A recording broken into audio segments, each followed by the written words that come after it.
Every ceiling required me to grow as a leader, required me to transfer some of that leadership to my team members around me, and allow the practice to continue to grow. And that's where we're at now, is we got to keep growing and do more. We've been misled to believe that dentistry, more specifically the dental business, has to be complicated. Dentistry can be simple, and dentistry should be simple. The following episode is mostly based on true events. Any resemblance to your actual practice is probably not a coincidence. Let's dive in. If you feel like you're grinding every day, but your practice just isn't growing, congratulations. You've hit a ceiling. Now, many of us think of a ceiling as a problem, and I don't want you to think of it that way. I want you to think of it as a signal to what's going on. And this week, Meredith and I are going to share my ceilings through my career, and how we've recognized this looking backward, and how we've broken through each of those ceilings. Welcome to Dentistry Made Simple, brought to you by 3D Dentists.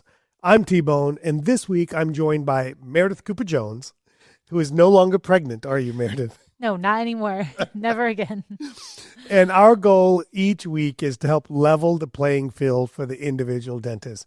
Look, you're getting beaten up from all sides, whether it's insurance companies, corporate dentistries, distributors, and companies taking your money nonstop and costs going up. But it doesn't have to be that way. And we are dedicated at 3D Dentists to breaking through that and helping each of you thrive in a more difficult economy. Well, before we jump in, just a word about 3D Dentists. Ooh, we're going to have a thing about 3D Dentists. We help independent practice owners build profitable, modern practices. We combine business leadership, clinical training, and just simple operating systems. So if you're feeling stuck, you're feeling tired, or you want a clear roadmap moving forward, then check us out at 3d-dentist.com. So, T-Bone, let's get into it. Let's talk about some ceilings. Let's go, Meredith. You're in charge, so you tell me. Yeah, well, I'm one just thing here. I want to mention is you always say, I feel bad for the dentists who never have that disruption. Mm-hmm. And I feel like a ceiling could be almost like a mini disruption. It should be. Yeah. It should be. So let's get into this, T-Bone. We talk about your career over the last 20 years. 26. I was trying to make you 20 plus, 20-ish. How about 25 I'm plus? trying to make you young. Okay? I am young. I'm only 49. I'm trying to help you out. So let's talk through what some of those ceilings were, because I think people need to hear this because it happens to everyone. Yeah, look, I think what makes me a really good coach is that I practice, I continue to practice, I share, I've been through these challenges, and for the most part, I've broken through them. Maybe not the best way or the only way, but I've broken through them. And, maybe I'm just one or two steps ahead of many of you listening. And if I can shorten that learning curve so it doesn't have to take you 26 years to get here, that would be fantastic. Yeah. The first ceiling that sticks out to me was probably, and I've talked about this a little bit before, but let's give it new context. That first ceiling was 2001, 2002, and it was really about survival. The ceiling I hit, I don't know if it was a ceiling or a wall in this one. This one was probably more of a wall in that I built my practice as a cash-only startup dental practice in an office building with no visibility. I don't know what in the world I was thinking. And 1 year in, I was basically out of money. And to me, the ceiling I had to break through was my personal mindset, that I had to take insurance, that it was okay to take insurance. It was okay to change. Like so many of us, we try something, we feel like we're going to be a failure or perceived as a failure if we don't stick it through. But the choice that I was given, the ceiling I had to break through was my own, at the end it was my head, the tallest part of my body. So I had to break through that. So you basically had to let go of being too good to accept insurance. Yeah. It's a tough cookie. I don't, yes. The bottom line is yes. Yes. This is so many startup dentists right now. You hear think this so? all You the think people are time. dumb enough to do this? In the startup groups all the time, people are saying, I'm starting a fee-for-service practice. it happens a lot. I think they start and then same kind of thing, right? In the beginning, it's just like you get the low hanging fruit, you You get a know, bunch of people, and it's then I like 26 years and I literally at this point could go insurance free yeah, and have a practice. yes, It wouldn't resemble what I have now, but I could certainly have a practice insurance free, but I still don't recommend I wouldn't right, recommend that to myself. I don't right, recommend that to others.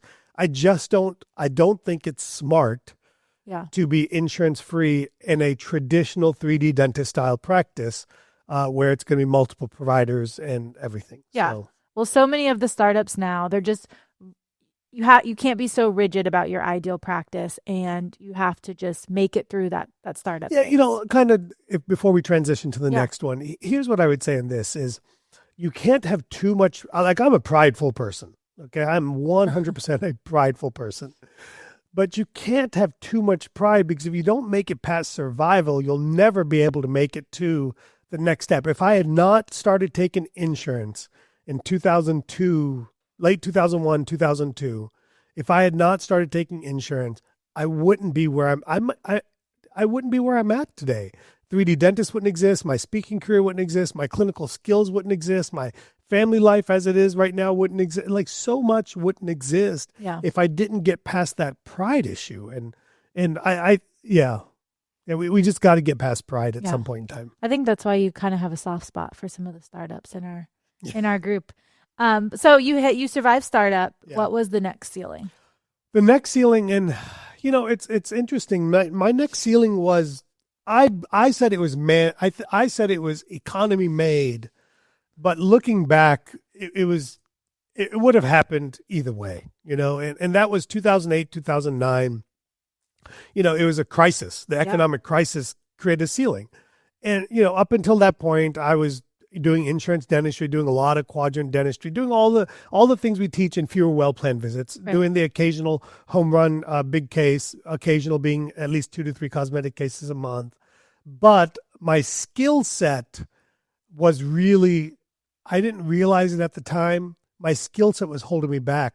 And I was referring out my endo, I was referring out my surgery cases, I was referring out my implant cases. And really, the economic crisis created a new ceiling. I had to pay the bills. And so at that point, I learned to leverage dental implants, learned to start doing dental implants.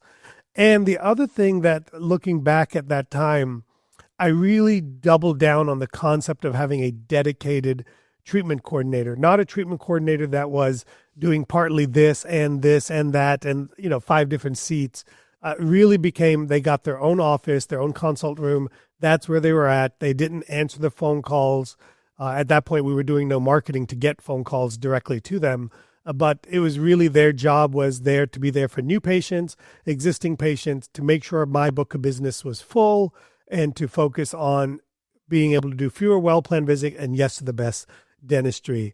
And so, for me, it was going back to learning a new skill, a skill that I was tremendously uncomfortable with, tremendously never wanted to learn. I joked in dental school that I didn't want to see blood. I passed out watching a tooth being taken out. And I just, again, I think what we'll see in this, at least the first 2 ceilings for me, was I had to break through my own mental barriers, that I had to believe in myself.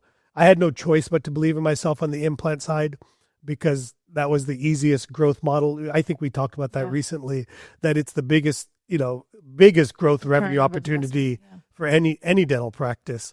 And not everybody's cut out to do implants, that's for sure. But I think today's technology makes it, capable for almost anybody. Yeah. But that was, and looking back, if it didn't happen in 2008, 2009 because of the economic crisis, it would have happened in 2009, 2010, because at some point you hit a ceiling of revenue and then you're like, well, how do I get to another step? And, it's really at some point you just got to change your skill set. Yeah. So you went from a general dentist referring everything out to almost being like kind of forced into doing implants. Yeah. I was was pushed into it. I didn't know what else to do. Yeah. To to keep revenue in the practice. And you saw how many you were referring out. Probably. Yeah, it wasn't a ton then. It was 3 or 4 a month, but 3 or 4 a month, it's is a lot. $15,000 to $20,000 in dentistry I'm giving to somebody else. Right. You know, and so, not to include the ones that didn't do it and all of those things. So that was the kind of the next ceiling that I hit. Okay, so now you're doing implants. The office is growing. So what came next? The next ceiling finally wasn't an economic or stupidity decision. Like ceiling number one was, now I kind of fast forward to 2012, 2013. And honestly, things are good. Yeah. I'm my life is, I've got 3 kids. My life's in a good routine. I'm making I'm making very good money, honestly. And things are good. Yeah. And like most things, when things are good, I try to screw it up. Yeah. But really what I felt there was I couldn't get past the $1.5 million mark. Yeah. It really is what it boils down to. And honestly, it might not have been that high at that point. It might have been 1.2, 1.3 million in 2012, probably the equivalent of 1.4, 1.5 today. And what I started realizing was I was the bottleneck. I was everything. If I missed work, the office closed. Yeah. If I had a bad day, the office had a bad day. Right. You were the monkey and you were all of the things. I was everything. You were the cook, the sous chef, the server. Well, I'm probably graduating to sous chef level at this point. It's so funny. Yash was over for dinner this past weekend. It was fall break for him. I saw your story. And he says, he looked at me while he was eating something. He goes, "You really made progress." Practice makes perfect. That's what you should have said. And so what I realized at that point was I needed another dentist. Now, again, giving back to realities and things here is part of this was a known game plan for me. In 2007, 2008, I moved from 4 operatories to 8 operatories in the intention that I needed room to grow. Right. Now, the economic crisis slowed that down tremendously. Recovering from that, we got to 2012. I had the space and the capacity to be able to grow. And so it was always part of the game plan, but I was a little afraid. I didn't know if I had enough business to do it. But at this point, I was like, dude, I am holding the practice back. Right. And so really at this point, I decided that I needed to bring in another dentist. And we can have another episode on all the reasons I struggled in the very beginning 5 times within 2 or 3 years of bringing on another dentist. But again, I think the keys there is I recognize, I don't quit, I iterate when something doesn't go well. And so that was kind of it. Well, what did you do right when you did find the right associate? I got out of the way. I stopped trying to create another me is really what it boiled down to. I started asking the question, what does the practice need? Not what does T-Bone need? Yeah, but what did that do for you too? Oh my God. Yeah. Like, you're talking about the outcome. Yeah. Man. And so I think out of dumb luck, because at this point I'm just figuring it out as I go. Right. Dumb luck for me here when I added the associate is I just kept giving them all the dentistry. My thought process was get them full. I'll take this. I'll take the empty space. Mm-hmm. And I think what a lot of people do wrong when they bring in an associate is they say, feed me first as the owner, and then the associate can be second. And I looked at it very opposite. Now, I also had a very intentional mindset that I wanted to work less. And level up. And level up, right? Yeah. And so, for me, what I recognized there was I was starting to get cases to say yes, and I'd have to tell somebody, no, you have to wait a month to get your implant placed. And that's dumb. Yeah. Like, that's totally dumb. And so, so that freed me up and allowed me to go to 3 days a week. And I was producing the same amount that I was producing in 4 days a week or 4.5 days a week at that point. And it freed me up. And I was able to then, with that free time, quote unquote free time, I was able to level up my clinical skills. I was able to level up my marketing. And this is when we first started doing marketing in the practice. We started like intentional marketing in the practice, level up my marketing skills, level up my social media presence. I was able to have time, Lead your team. lead my team, be around, like walk around the office. Yeah. And so many of us, like this point, this ceiling should really be hitting home with a lot of you, because what you should be recognizing or hearing is, if there were more time in the day, I could get further. If I had better people around me, I could get further. And if I have all these clinical skills, but I'm not doing that dentistry. And what you really need to realize with all of those things is that it really points back at you, and really your ability to level up your team, because they're not going to level up on their own. Most of them will not. A few superstars and unicorns will. You're not going to go learn new skills if you're busy doing all the dentistry and you're comfortable. I didn't have to add an associate, to be honest with you. I could have lived, life. More than comfortable a life at that point. But I've been that person that always wanted more, and I've always wanted to be bigger, better, more, different, whatever it could be. And so, really, looking back, getting another dentist and getting that mindset in me of how I fed them and how I tried to keep them busy and created more space for me has probably been the most important thing I've done in the last 10 to 15 years for my professional career, is having some more freedom in my life. I think this is where so many of our listeners can relate, and so where so many of our masterminders started is they were super successful as a solo dentist, but they were drowning. They needed breathing room, and you need that breathing room and space to be able to specialize and to level up. And so that way they're able, when they bring someone in, they're able to give them that freedom to be able to do more things at once. Yeah, I think I want to translate that a little bit for the listeners. Is if you think adding an associate is about doubling your practice from the volume, the type of patients, I think it's the wrong approach. I just do. I think you've got to level up beyond where you're at, and either you do that concurrently, you do that after you level up, if you're in a financial position to do that, or you work harder on the front end to level up so that you can bring somebody in. But I think the days of, like, if it takes you 5 operatories to run one dentist, it doesn't need to take you 9 operatories to run 2 dentists. Right. It should really only take like 1 to 1.5 operatories more to add each consecutive dentist to your practice. It is conceptually what it really boils down to. Yeah. Okay, so you have one associate. Yeah. You have an office manager. You have someone to help you start to lead the team at this point. You're down to 3 days a week. Funny you bring that up. I forgot to talk about it. Like, thank you for reminding me. I'm sorry to interrupt. I keep saying sorry, but you're not sorry. I am it's okay. sorry. Our listeners know. I know. I feel bad. If there's any new ones, hi. Yeah. The office manager I had at the time was the first one I had. Yeah. And she helped me get to the next step. Right. But looking back, it was uncharted territory for both of us. Right. Number one, I have control issues.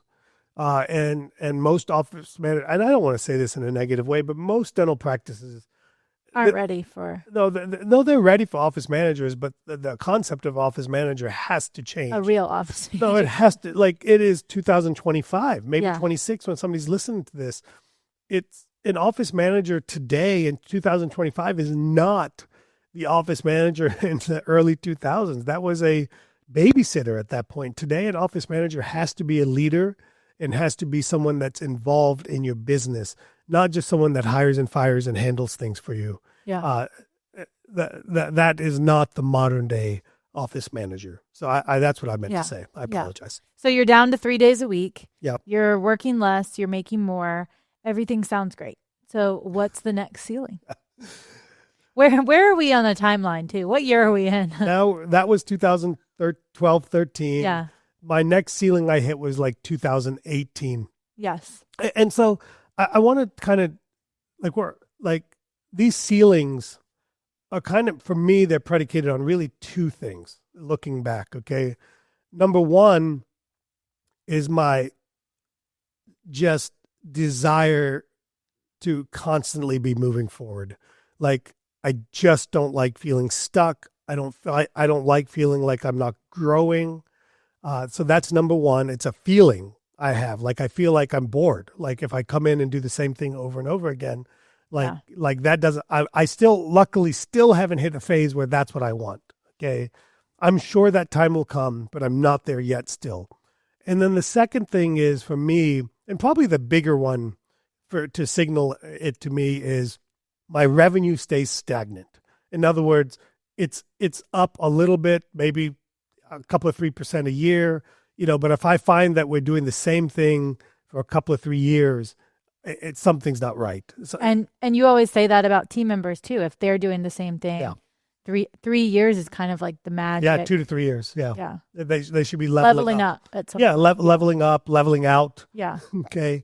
Hopefully they don't ever level Well, out. level up, grow within the practice. Yeah. Like the practice continues to grow as they grow. And what I mean by level out, that means that your practice isn't providing what that person is capable of doing. Like they're going to choose to level out because like they have bigger ambitions than your practice allows. Yeah. And so to me, that is something that you have to be conscious of as you're growing. All right. So now we're in 2018. We stalled is really what it boils down to. And I could have absolutely stayed there. No question about it. I could stay there. Life was good. Everything was well, but I was there. It was life was good. Yeah. I was moving. I was still there full time. Yeah. And at that point, really, I had other ambitions in life. Okay. I wanted to do more. I wanted to do different. And I wanted to get down to 2 days a week, but I didn't want to take a financial haircut in the practice. So I went back to the well for the same thing I did in 2012, which was, hey, adding another dentist allowed me to level up, which allowed me to work less. Okay, so I want to say that again. Adding another provider, I'm going to say that differently this time. Adding another provider allowed me to level up, which allowed me to work less and make the same amount or more. And so I went back to that same formula. And this is about 2018, we added another dentist to the practice. And now I was able to get down to 2 days a week. And so again, when I got down to 2 days a week, I had to feed another dentist. So I had to give them more of what was on my schedule. So that left me with the gap. And then I filled that gap by going all in on full arch implant dentistry. I had been doing full arch up to this point, but I wasn't all in. I wasn't making it a part. It was still an event. It was an event. Didn't drive my part of the practice. Yeah. Honestly, it was a service we had in the office. Yeah. And so, I'm actually me and Sully going to talk about this at the Neodent Full Arch Growth Summit at the end of October in Las Vegas. But, it was a service I added to my menu, and it needed to be more than a service I added to my menu. So I wanted to make a business feature. It needed to be a business model. A special. Yeah. You know how at the restaurant they read you. But I wanted to be a permanent special. Yeah. And so that's what adding another dentist allowed me to do, is it allowed me to get focused in on what I wanted to do in the practice, which at that point was to be very selective about the type of dentistry I did, to give myself more free time to do whatever I want to do, Yeah. And so that's really what 2018 did. 2018 is also when I recognized that I had to start giving up control of things in the office. I had to level up leaders around me, whether that was clinical leaders, whether that was sales leaders in the treatment coordinator position, whether that was business leaders in developing beyond a traditional office manager role. And again, a lot of that for me was a me bottleneck, giving up control, learning to give up control, learning to give people the freedom to get better, to invest in them, to go get them the training to get better and things like that. So yeah. You realized that the people and the systems that got you to $2 million weren't the way and the things that were going to get you to $4 or $5 million. Yeah. And to put that into more normal perspective there. So 2012, we were stuck at, let's call it 1.3, 1.4 million. By 2018, we were busting through 2 million, probably at 2.2, 2.4 million. Adding another provider, me getting focused on what I wanted to do and working less, that moved us to the 3.4, 3.5 million mark. And that leads us to the next ceiling, Yeah. current day ceiling, Yeah. 2025, 26. And again, So you're working 2 days, you have 2 providers. You'd think you'd be done hitting ceilings, right? But are we here? Are we back? How do you know you're there? I feel bad. I feel like, I feel, Or are you not there yet, but you know No, it's coming? I'm there. Okay. Yeah, we're there. God, I feel like an ungrateful person. No, I think that we have to reframe what the ceilings are about being problems and complaining. These are positive things. They're the disruptions that move you to the next level. Yeah, because I want more. Right. Because I want to feel like I'm growing. I mean, I'm not saying you're the most grateful person, but I know. And so that kind of, but we're working on it. but we're stagnant again. Yes. We've been right. stuck And at that's this. not okay. For me, that's not okay. No. Like either I want to be in it to win it, Yeah. or I want to be out. Yeah. Okay. Well, that's not an option. So here we are. Right. Or I want to not die dry, but I want to try. Yeah. Right. Yeah. And so the ceiling now is we're stuck at 3.4, 3.5, 3.6 million in our practice. We're the equivalent of 9 days a week of dentists. Mm-hmm. So we have 9 days a week of dentists, and we've hit a ceiling. And so I think at this point, the ceiling requires me to. It's funny. I was having this call with Annie. Well, no, with Annie, who coaches our mastermind offices, and she was giving me a little taste of my own medicine this morning. Yeah. And really, for me, the next step is I've got to get to the point where I do super special cases. Yeah. We hear you preach it to everyone else. Yeah, right, exactly. Not just certain types of dentistry, but now it's certain types at certain fees of dentistry, where my fee has to be a signature fee. Right. For those that really want me to do the work.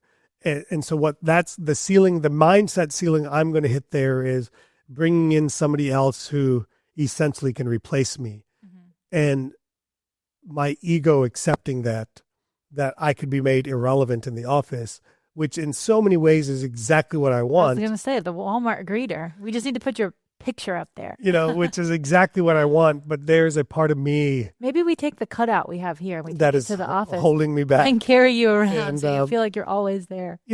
And so now what I do recognize clearly is I needed a office operations leader, someone that can see and think the way I'm thinking, that can bring me not problems but solutions, that can then execute the solutions. And we'll make mistakes along the way. There's no question about that. Everybody makes mistakes. And then I've got to have people that value my time, so that when we're talking to patients, it's not, hey, let me see if he can come in early. It's, hey, this is when he works. Right. And we all of us have to start understanding that if it doesn't work for the patient, it's okay. Yeah. Like we just have to be comfortable walking away from things, which is you can't save everyone, which is so hard for us. As an Indian immigrant, like the guy that woke up at 2:00 in the morning to clean a room in case we could rent it again that night. That is very difficult for me. Yeah, unbelievably difficult. So, and then I've got to get comfortable spending more money on marketing, and marketing more consistently with more effort. I've got to get back on the horse and start being the face of the practice again a little bit. Which again, I've purposely. It's so interesting as we talk through this. I hope this is helpful to the audience. I think so many people are going through these phases, at different times maybe. And it's so interesting. Like with each, and I haven't mentioned this yet, but with each ceiling, when I recognize the ceiling, I have to work a little bit harder or spend more time to bust through it. But then the outcome is half the time. Right. And so right now, what I'm really struggling, it's almost therapy session now. Right now, what I'm really struggling with is how do I give the practice more time to then see a year later how it needs me half the amount of time. Yeah. You got to slow down to speed up, right? Because to go from 4 days to 2 days, I was willing to do the work. Right. Now to go from 2 days to 1 day, I'm like, God, am I willing, capable, and able to do the work that it takes? But I don't think I have a choice. I think it's something I've got to do and want to do. So yeah, So Well, yeah, this is the building a business phase, not just a practice. yeah, So many times, all of it. Yeah, 2012 is when I started building a jumping business. from the practice to the business, you can't scale yourself but so much. Yeah, So you have to start to rely on the leaders and the people around you to see the vision that you want and to kind of help carry that through. One of the things I love that Sully says a lot is that's an extension of me. That's an right. extension of me. You know, his lead hygienist, he's like, come to them. That's an extension of me. And that way he's coached them to be an extension of him. And that's a great way, a way when you're ready to scale on how to move forward. Yeah, absolutely. So, those are kind of the ceilings. We spent a lot of time on those, but those are the 5 ceilings. And I think we should walk through, kind of like how to recognize them and what we, so like the patterns. So I want to walk through real quick on this one is, I think this ceiling now is one of 2 things. Yeah. Either I've got to get super serious about the time and money it takes to market, so that way I can do my revenue in 1 day, or, like 2 days, I can, increase my revenue. I'm willing to do more revenue. I'm just not willing to give more time to see patients. Right. I think that's one, or I have to get comfortable with making a change to the dentist, which is me in this case, because we have the business to do more surgical work. My availability is becoming a problem and challenge in that. So, so that as I think through this and talk this out. Yeah. So, well, when you look back at the 5 different ceilings over the past 20 years, what are the patterns that you see, or, kind of the things that looked the same or looked different in your eyes? Well, every ceiling was different. The first one was about survival. The second one was about clinical skills to get to the next step. The third one was about people, adding another dentist. Yeah. The fourth one was about creating systems, so that way, the practice could work for more than just me. That 2018 is really when I felt I could leave the office for a month at a time, and things would still be running.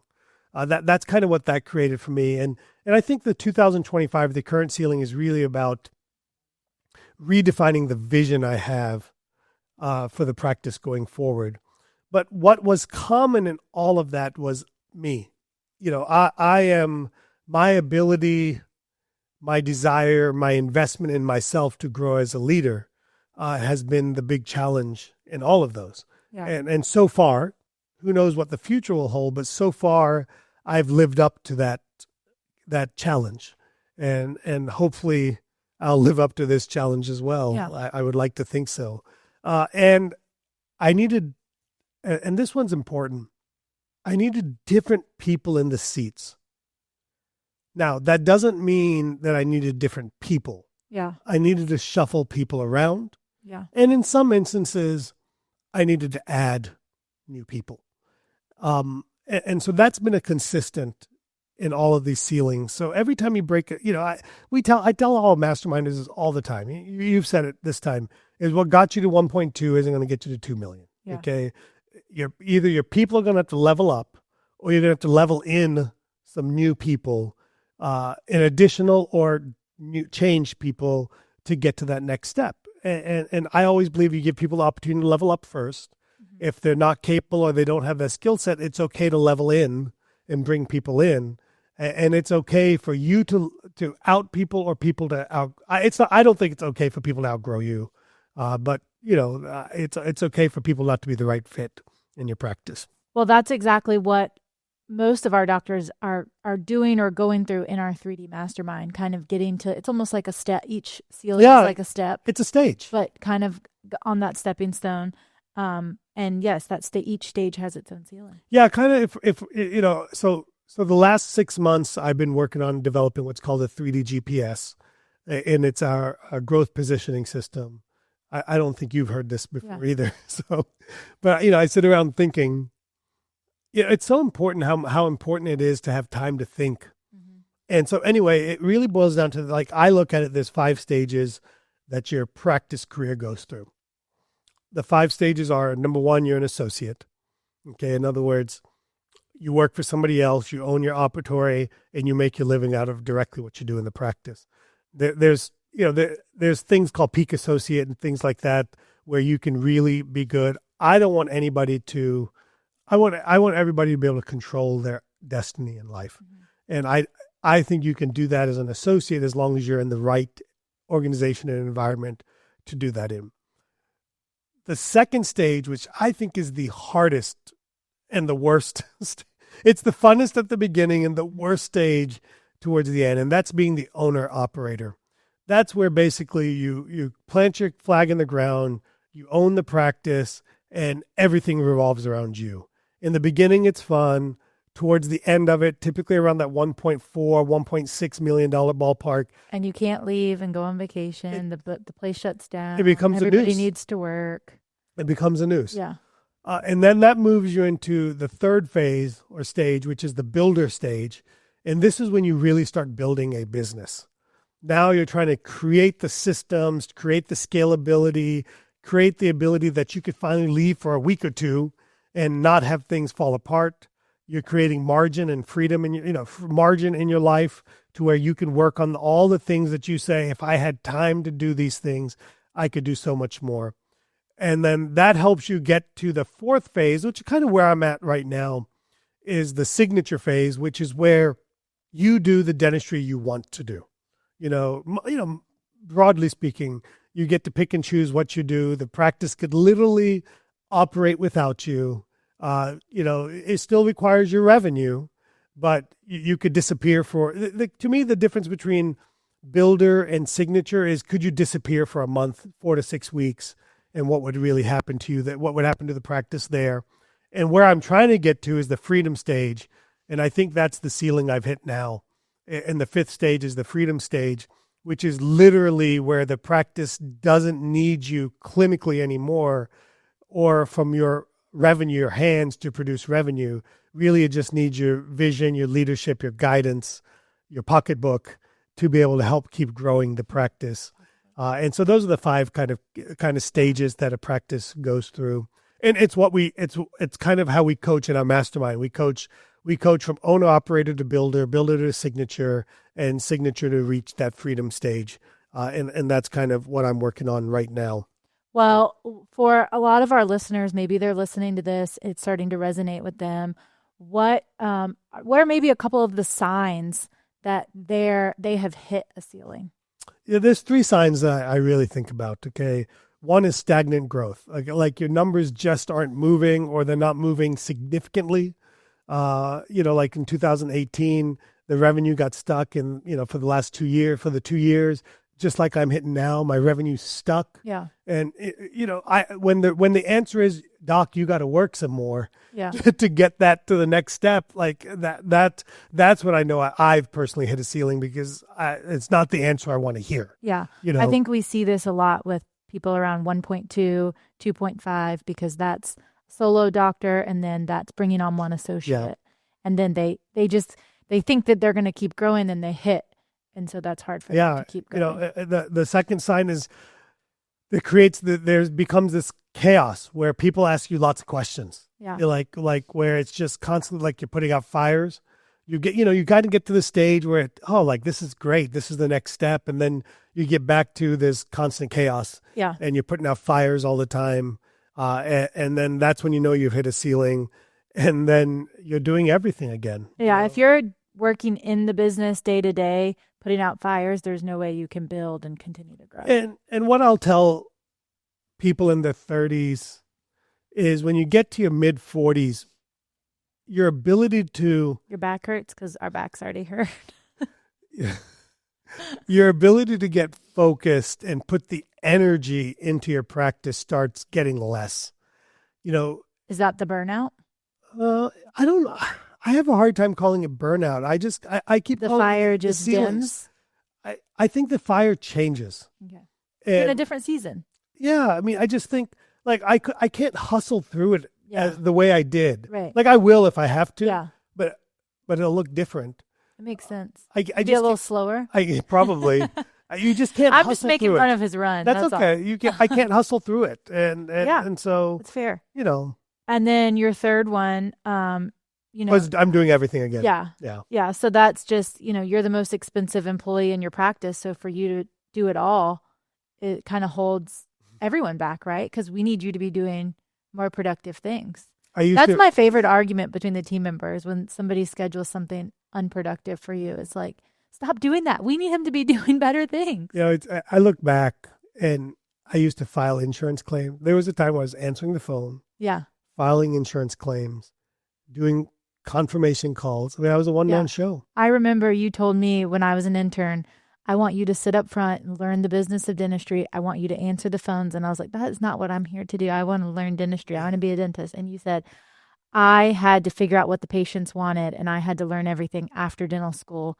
I want you to learn all of that now. Yeah. And, then I went through, I went through a phase where I was doing my own bookkeeping. Yeah. I was, I still do my payroll. Did you pretend to be someone else on the phone? That's just my only question. No, You just didn't give a name? I just didn't care. I mean, I wore it with pride, Doing what you had to do. And yeah, so yeah. And now I'm at a point where I think the only thing I have to do in the office now is some of the clinical work. And I think it's starting to become clear I got to get out of the way. Yeah. On some of that as well. Well, if you are listening to this and thinking you're stuck in a ceiling, this sounds like something you are going through, then the 3D Mastermind Foundations program would be perfect for you. So we'd love for you to reach out, and you can find that at www.3d-dentist.com/mastermind, or if you're ready to apply for the program, 3d-dentist.com/application. We get questions like, what is the mastermind? What is that? And look, it is a life-changing framework if you commit to it, do the work. You check your ego at the door. Are we the only people out there? The answer is no. But look, if you're interested in building a business that you can be proud of, a business that allows you to do the dentistry you want to do, a business that allows you to serve your family, to serve your personal life, a business that allows you to empower others and level other people up, a business that doesn't require you to be there all the time. It's what we build. If you want to build a business that the DSOs are dying to buy because it's built around some of their solid, good principles, it's what we do. And I would love to help you. I know we have 5 spots left for January 2026. We'd love to get that filled up. Probably only 2 or 3 now. Maybe 3, 4, 5, whatever. Yeah. You know better than me. Yeah. But, and then now's the time. I mean, I know things are tight in practices because they're tight in mine. But here's what I've constantly known. If you have a growth mindset, if you're in survival mode and you're scared, it's probably not the right thing for you. Okay. But if you have a growth mindset, if you have an abundance mentality, but I know things are tight, I know things are hard, there's no better time. Let's get started. Let's grow together. We have tremendous results with some of this, and it's amazing what we can do together when you get around other people that are rowing in the same direction of you. The old saying, the rising, it's just people rowing together. Yeah. It really works because instead of being surrounded by your average dentist around you, why don't you raise the bar of what average is and see what happens to you? And that's really what mastermind groups do. And we'd love to have you guys, and I'd like to leave with this. Every growth ceiling is a leadership challenge in disguise. If you're willing to grow yourself as a leader, your practice will too. That's essentially what I just said through this 30, 40, 50 minutes, however long this has been, is that every ceiling required me to grow as a leader, required me to transfer some of that leadership to my team members around me, and allow the practice to continue to grow. And that's where we're at now, is we got to keep growing and do more. So, well, we'll see you guys next week. Thank you, everybody.